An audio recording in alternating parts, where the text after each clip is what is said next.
Okay, good morning. Chris Peaks here with Dr. Lloyd Klein, one of the most renowned cardiologists in the United States. He has written several journals for medical publications in the field of cardiology. Not only is Dr. Klein a cardiologist, he could have been a doctor in another field. He is a Civil War historian who has wrote countless articles and is the author of a book. Um, I'll let him tell you about it. Lloyd, thanks for finally having this chat with me. And tell me the name of your book. Tell me a little bit about it, where people can find it. So, one of the interesting things in medicine when we teach medical school students or other young doctors is we give them questions. We quiz them as we're seeing the patients or doing a procedure. And that's the way that we teach. You can only teach certain things in a classroom. Certain things have to be taught on site. Basically, what I've done in this book is I took that strategy and turned it on to the Civil War, so that we basically ask a series of questions about topics. Hopefully, the reader thinks about it, cogitates, uses their information, maybe even looks it up in their books and online, and comes up with an answer. And then in a different part of the book, we give the answers. This has been very, very effective on Facebook and has garnered a lot of fans, which has been very pleasing to me. And I wrote a book with Eric Wittenberg, a true Civil War historian who's written many books. And we have a book being published by McFarland called Civil War Q&A, a Knowledge Challenge Handbook. That's going to be published next month. And basically, you're going to have a lot of trivia questions? Yes, we are. We're going to have several hundred questions that I think that if somebody wants to increase their knowledge and rise from basically being a basic Civil War buff to somebody on a more intermediate or even advanced level, this is really the way to do it. And the answers aren't intended to be the final answers, but just a basic introduction and hopefully a way for people to say, oh, I'm really interested in that subject. I want to learn more. And then they use that to learn more about that particular topic. Because I remember you posted a list of 10 trivia questions in there one day, and I thought I knew a little bit about the Civil War, and I didn't get one of them right. So, your level of knowledge is, college level, and I'm still, trying to get out of kindergarten. So, it's great to have you as a moderator in that group. You provide so much interesting detail. Tell me, Lloyd, how did you get involved in the Civil War? Your interest? I think when I was 11 years old, my parents took us on a car ride through the eastern part of the United States, and we spent a couple of days at Gettysburg. Of course, this was right at the time of the 100-year anniversary of the battle, and I got very, very enthusiastic about it. And ever since then, I've been interested, obviously, with medical training and education. It kind of took a back burner, but lately it's something which it's always something I've kept up with. And lately I've decided to put a lot of effort into understanding this particular conflict. It's so central, as you know, Chris, to modern day America. The good things about modern day America and many of the bad things about modern day America have its origins in the Civil War. True, that's very true. Truthfully, things don't change all that fast when it comes to the deep-seated issues of that war.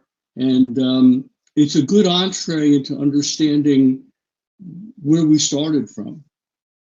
Well, you already know that just from the group that I started, my favorite thing is, the battles, tactics, the fight. Do you have a certain aspect that you love the most and you love reading about? Yeah, that's a great question. So I want to be very clear to you and to your listeners. I'm not a military expert. I have no military background at all. I know that you do, and I honor that. My expertise in medicine has been understanding leaders and clinical decisions. Doctors make great decisions. Sometimes doctors make bad decisions. And one of my professional interests has been how do you figure out when a healthcare system makes a mistake or a physician has done something incorrectly, and how do we improve on it? And that's really my interest, basically, when it comes to the Civil War, is how do you calculate when a general has done something well, or Jefferson Davis or Abraham Lincoln? How do you retrospectively look at their decision making? And that's really been my interest, with a particular slant toward the politics and the economics of the time. If there had been, and I don't know if there's been studies or numbers, but on this, but are you aware of any figures that had they been sanitary and washing their hands and changing out? I mean, how many people would not have died from the war? As you know, it's commonly cited that probably 60% of the Civil War deaths were related to disease. This is really when sanitation commissions and the whole concept of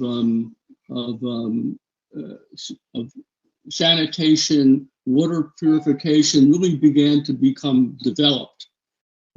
Before that, it really wasn't thought of in wartime, or even in domestic civilian populations.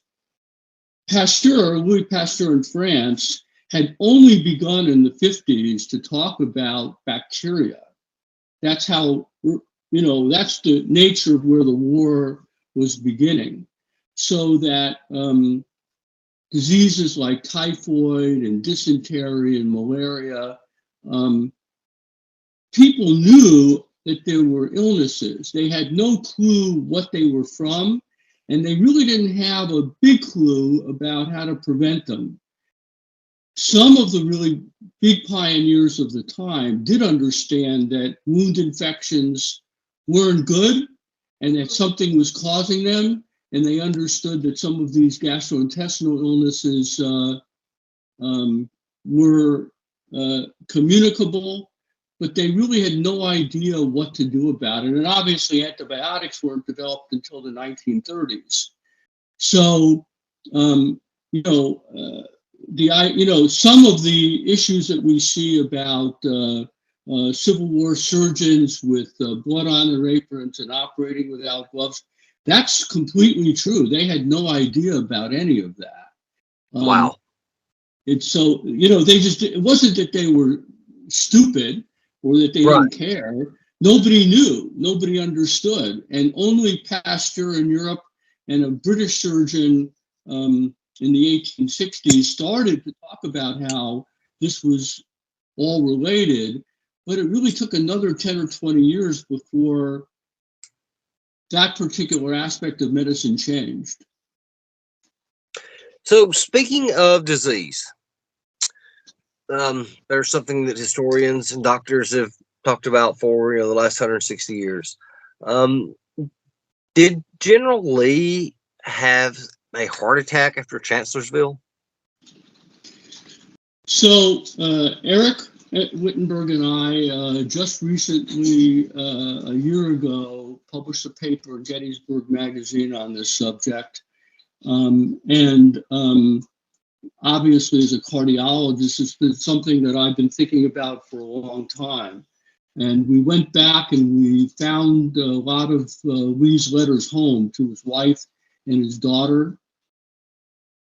Now, again, the preface to all of this is that In 1772, a British physician named Heberden described an illness where people got chest pain and would get very, very sick and would die suddenly. So the concept of a heart attack was known, but nobody knew how to diagnose it and certainly not how to treat it or even when it happened. That really took until actually 1912 when a physician named James Herrick really began to talk about its causation from a blood clot in the arteries of the heart. So, during the Civil War, the nature of knowledge just really wasn't there. If you go back and you take a look at Lee's letters home, and they're all available. They're available online. Many of them are written about in Freeman's book and in Elizabeth Pryor's book. If you have these books, nowadays we have email and we have text messages, and the whole idea of writing a letter about how you feel doesn't really strike anyone as being modern. But Robert E. Lee wrote home all the time. And in March of 1863, he began to describe a feeling of a cold in his chest that was getting increasingly worse, and it was exertionally related, and at times was in the back. And he was particularly ill around March 27th, 1863. So this is, a month before Chancellorsville, 3 months before Gettysburg. There is a point in time in which he spent an entire day conducting business in his tent, which is just not like Robert E. Lee, who was a very active commander. And his doctors, now he had, of course, excellent doctors. They just weren't excellent by today's standards, but by those standards, he was, very well attended. And they heard with a stethoscope, and they had primitive stethoscopes, not like we have today, but really just a wooden tube. They heard a sound that his heart made, and they described it. And they called it pericarditis, which at that time, nobody understood what it was due to. Nowadays, we know that one of the causes is a heart attack. So if you go back and you place all of this out, he did have a heart attack at the end of March 1863, but by Chancellorsville, early May 1863, he had minimal symptoms. The rest of May, of course, he spent time talking with Jefferson Davis and Secretary of War Seddon and convincing them to do the invasion that led to Gettysburg. His letters say that he felt sick up until that time, April 1863. Obviously, it had no effect on his judgments at Chancellorsville, which was brilliant. And it's very hard to put together how it would have affected him at Gettysburg. I know that. I'm sorry to interrupt. If he had a heart attack in March, would it just have been a severely mild one? I mean, if it had been massive heart, would he have had enough time to recuperate to get back in the field and command this army by Chancellorsville? By today's standards, 1 month recuperation period is pretty much what we recommend. Obviously, we're giving people medications in the meantime, and he wasn't on anything. But yes, a month would have been fine. What would have been, first heart attacks are often survived, not always, but often, 90% of the time. So it's not a giant surprise that he would have had it and that he would feel really sick for a few weeks and then he would feel better. Now, later on, during the Mine Run campaign in late 1863 and into 1864, he began to develop symptoms again. And he undoubtedly had what we currently would call post-infarct angina. That is, he was having more. You say angina? Yes, post-infarct angina. And we do know that in 1870, that he died with an ischemic cardiomyopathy. That is a heart problem due to multiple heart attacks, and that he probably died of a stroke. And strokes as a consequence of what we call ischemic cardiomyopathy today is very, very common, a very common problem even now. We have ways of treating it. We have blood thinners. They didn't. Before we get too far ahead of ourselves, I want to go back to Gettysburg. When you mentioned that, so he's suffering from heart disease. I've heard that he may have been having pains in his left arms during this time. So obviously he's a man that's entered he's having heart disease, or he's entering the inner stages. Would that be correct? Yes. So he's in the heat, making this march. He gets to Gettysburg. Does heart problems affect your mental judgment? It doesn't.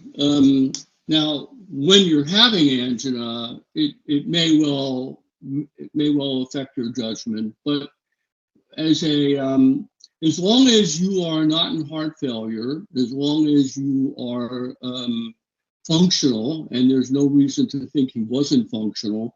He was riding 30 miles a day on a horse and leading troops and making decisions. You really cannot ascribe any mistakes in error in judgment that he made from his heart attack. He was obviously a highly effective commander through 1865. And there's no reason to think why for 3 days in July, suddenly the heart would have affected his judgment. Now, on the way back from Gettysburg, he offered his resignation to Jefferson Davis, and he said that he did not feel that his health was up to do this job. Do you believe he was sincere about that? I think he was sincere, and I think that even though they had no idea what a heart attack was, I think he had realized something sick had happened with him, that he had an illness. I also think that it was the diplomatic General Lee doing what a truly diplomatic man should do, which is that obviously Gettysburg didn't go well. Obviously, he had talked Davis and Seddon into the whole concept of a campaign, and it didn't fly. And I think that he did the gentlemanly thing, and Robert E. Lee was nothing if not a gentleman, and offered to resign. I also wonder, this is pure speculation on people's part. I think that, we talk about Gettysburg or Vicksburg being the turning point of the war, and whether it really was or wasn't militarily, obviously a controversial thing. But I think that by the summer of 1863, Lee and probably Davis understood very, very well that there was really no pathway to victory on the battlefield. I think that they realized that they were having trouble with supplies, with logistics. Although Lee was doing a fabulous job in the East, things weren't going well at all in the West. And there was this brilliant general out there named Grant, who was winning victory after victory. And I think the handwriting was on the wall, and I think that we saw that. Let me ask you this, and this is kind of really hypothetical. When we went north, I know it was to get the North out so they could plant crops and, he needed horses and get some supplies. But do you think he was also felt that his health was failing and he needed a knockout blow to hurry and end this war? one can hardly imagine the stress that the man was under. He knew he was carrying his entire country. He Yeah. knew that he was the face of the country to its citizens far more than Davis, who was not really a popular man.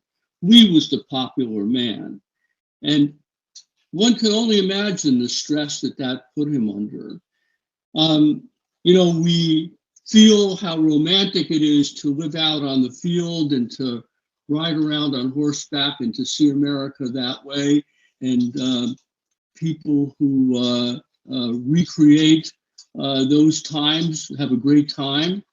But, living in the elements and eating the foods that are available from the farms around you, it's really not very healthy. And, it's just not. So, and he was not a young man at that point. He was in his 50s. And to be riding around in the rain and the snow and all of that stuff is not really what would be a healthy kind of lifestyle. And he had lost, and I think that he probably had enough, but he couldn't really stop at that point.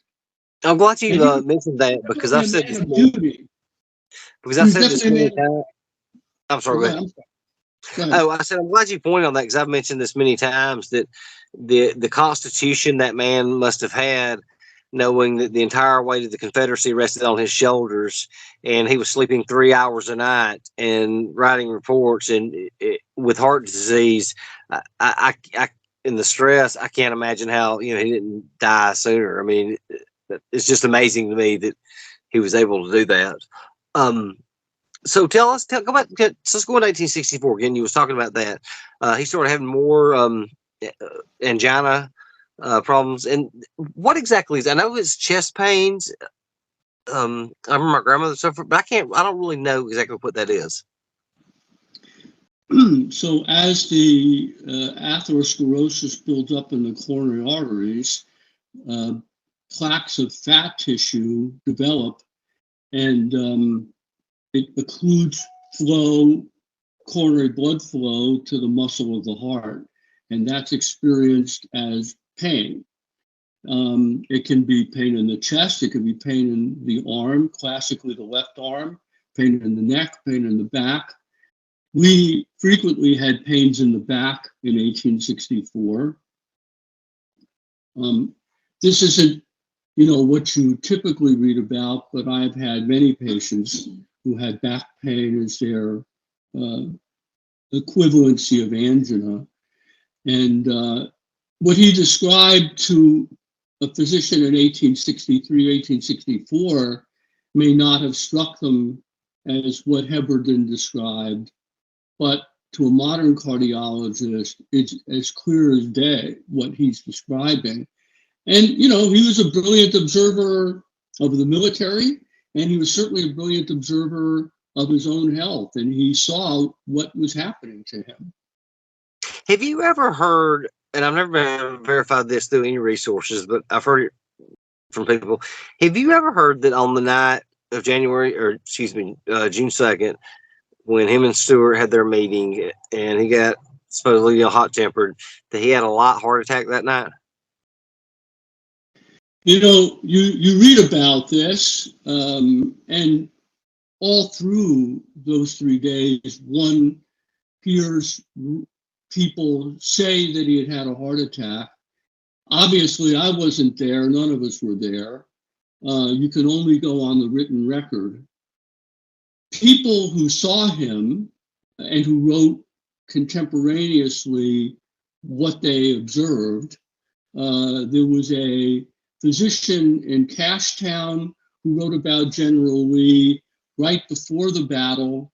And he basically describes Lee as being anxious to know where his cavalry was. He was very concerned that Stewart had met some horrible disaster, because it wasn't like him to not show up. And but he doesn't describe him being sick or poor judgment. There was another person who wrote contemporaneously, and your listeners undoubtedly have heard of Colonel Fremantle, who was a British soldier who was following the campaign at General Lee's headquarters. And Fremantle doesn't describe him having chest pain or back pain or feeling sick, other than as having dysentery. And I'm sure that, and that may well be true, that he had a bout of diarrhea during those couple of days. But, you know, nobody there describes him as being ill. And he doesn't write home saying that he's ill. He certainly never used that as an excuse himself, nor would he, even if it was true. Lee had a reputation as having a bad temper, and he spent a good part of his life controlling his temper. I have no doubt that what General Stewart did would cause him to lose his temper momentarily. It probably would for you and for me as well. Could that have been cardiac related? I suppose, but and maybe he had angina at that moment too. But I don't really think you need to postulate that was why he lost his temper.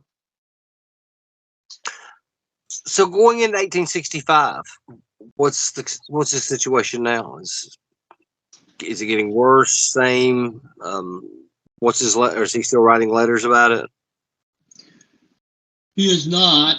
Between 1865 and 1867, we kind of lose him in terms of his health. Obviously, he's got bigger things on his mind. He's lost all of his money. He's lost his home in Arlington. He's become president at Washington College. And there are bigger things on his mind at that time. But then we have photographs of him. And in the article that we wrote there's a photograph of him in 1867. And he clearly looks like an old man. He aged so much in just a few years. He did. So, sorry, I didn't mean to interrupt you, but I mean, just a matter of I've never seen somebody age that much. You know, in 1860, he had black hair. And by 1862, he had gray hair, as we all know him. The photographs of him in 1867 show him to be a bit swollen. They show him, even in black and white, to be pale. And there are people who describe his legs as being swollen. There's no question that by 1867, he had heart failure. And one can therefore surmise that in the intervening years, he had many more heart attacks. I'd read that he was so exhausted that he couldn't ride from wherever his residence was to Lee and Washington University on most days. And I guess if you said it started, if you believe this, and you believe that's when it started, 1867 was the heart failure? Yes. Now, I'd read one time, too, in another article, and I forgot how they pronounced it, but it started with a P, and they thought that it was the swollen sac around the heart that was caused that. I mean, do you think that I don't even know what that is, or would that have played in to this?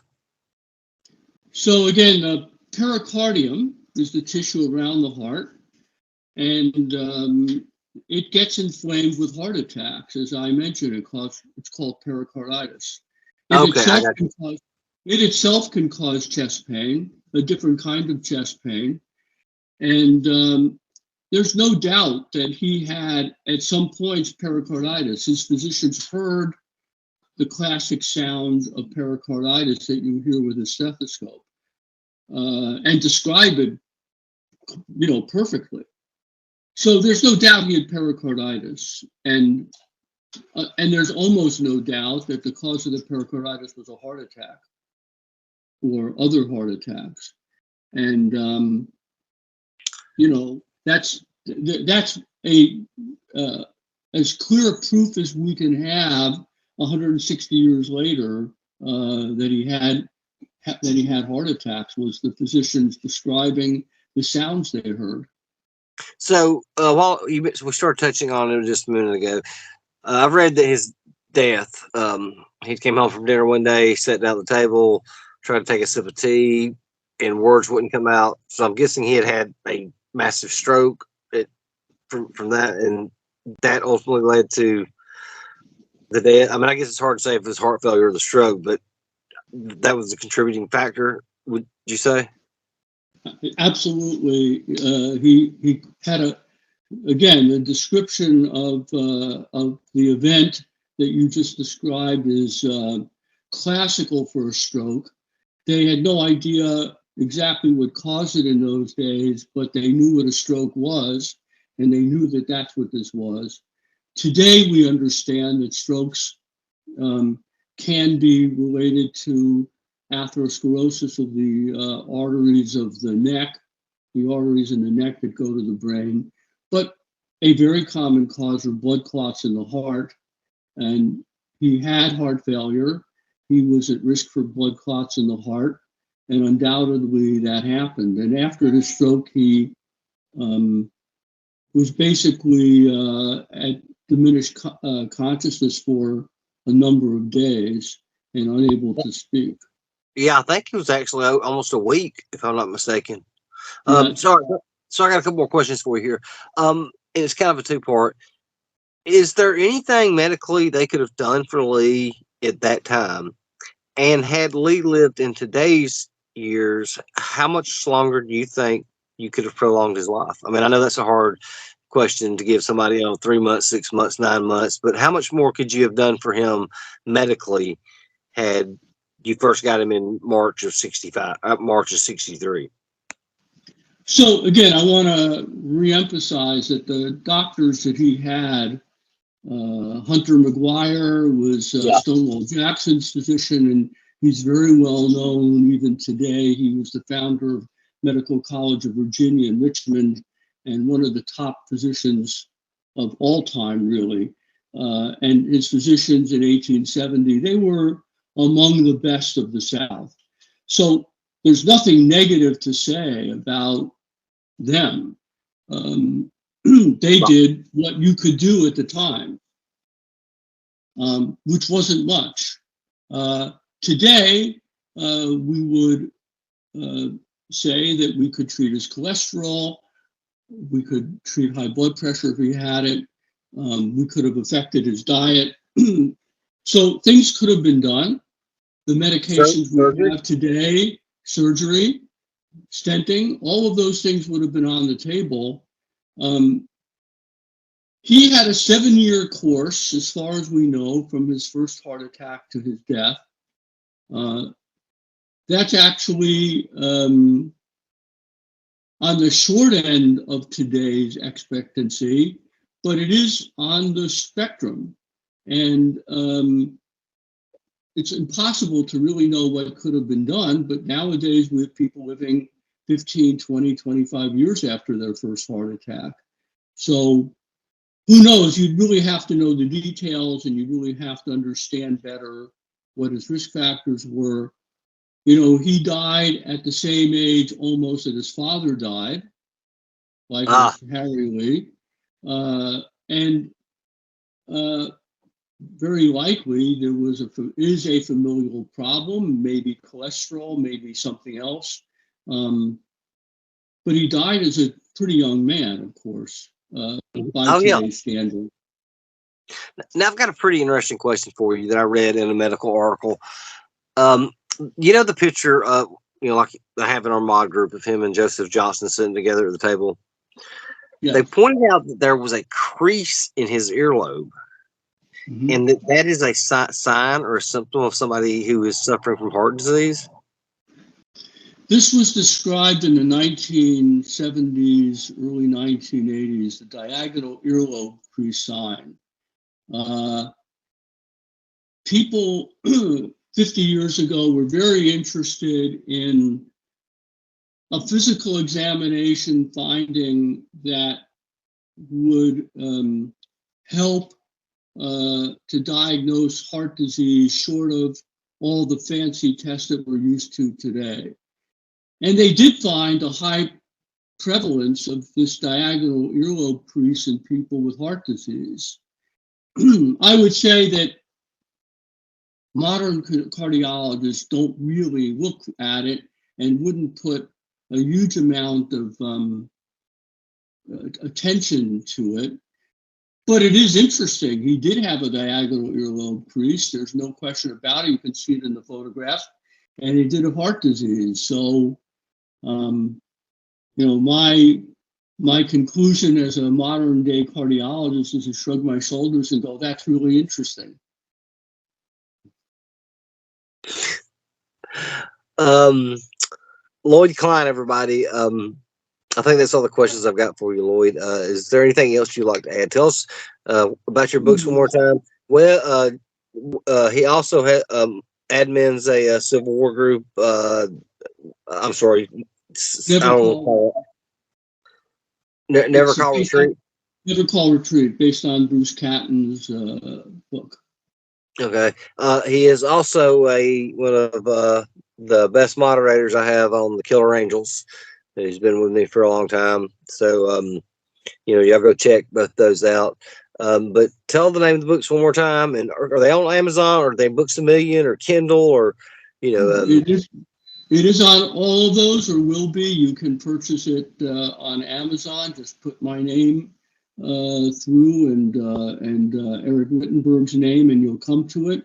It's called Civilwar Q&A, Challenge Handbook of the Civil War. And I think that you'll really enjoy the concept of it. You'll enjoy reading it, and quizzing yourself is a great way of learning and remembering new things. Do you plan to write another book? And if so, what would the subject be on? Well, I've thought about it. I have a preliminary draft of one. I'm very interested in the second Confederate Secretary of the Treasury, a man named George Trenholm. Trenholm was a fascinating man. He was probably the richest man in the Confederacy. He may well have been the basis for Margaret Mitchell's portrayal of Rhett Butler. Really? Interesting. Really, absolutely. And basically, most Civil War histories basically mention him as the second Secretary of the Treasury and don't really say much more about him than that. Obviously, 1864, 1865, there was not much he could do. Inflation had already spiraled out of control. But what makes him really interesting is that his business was a cotton trading business out of Charleston. And he had an overseas partner named Charles Priolo in Liverpool, England. And his business and working through Priolo, that is really where the commerce raiders and the blockade runners were built in Liverpool. And that connection is often unexplored. But if you're interested, as I am, in economics and politics and leadership, the first question you would ask is, so where did the South get the money to pay for these armaments and these ships? Mm-hmm. They seceded from the United States. Where did they get the money from? Exactly. And the answer is from George Trenholm. He basically became the Confederacy's overseas banker. Tell love stories like this. And people don't really know about him. In fact, the only reason we know about it. I was saying, we never get told stories like this. We never hear we never hear the real stories of stuff like this that took place. I mean, it's just, I enjoy hearing these types of things. Well, I'm glad to hear it. Maybe you'll read my book if I ever get a chance to finish writing it. But this is what I'd like to write about. I got a trivia or tidbit of history. for you. Do you know, and we may have talked about this before, do you know how Abraham Lincoln secured the nomination in 1860? Well, there are rumors that his buddy offered cabinet positions to various people to get their vote. Close. CNN did this, and it was race for the White House, or it was one of the 6 dirtiest races in American political history. I went back and pulled up the information and looked at it. Seward was the party's choice. Mm-hmm. He was going to be the nominee. The Seward delegation, wherever it was being held at, got there, and they partied late into the night. Drinking, eating, just living it up. They got up the next morning, noon, whatever, and had a huge parade down the street with a band playing, and all the delegates just lined up and cheering, who would be President Seward. Well, when they got there, they found that the Lincoln people had faked a bunch of delegate passes, and the Seward delegates didn't get seated. And I have heard that as well. Yes, absolutely. It went to the third round, and Boss Tweed, who was Seward's campaign manager, started crying. And I thought that was, just one of those stories we just never, we never hear about. There's probably a million of them. But Dr. Lloyd Klein, everybody, Lloyd, thanks for this opportunity. I'll get this uploaded quick, and I'll be sure to put all your books there where I can find them. Thanks for coming on. And is there anything else you wanted to add? It's a pleasure to talk with you, Chris, and hope to continue working with you. Thank you very much, Lloyd. We'll talk soon. Okay. Take care. Take care.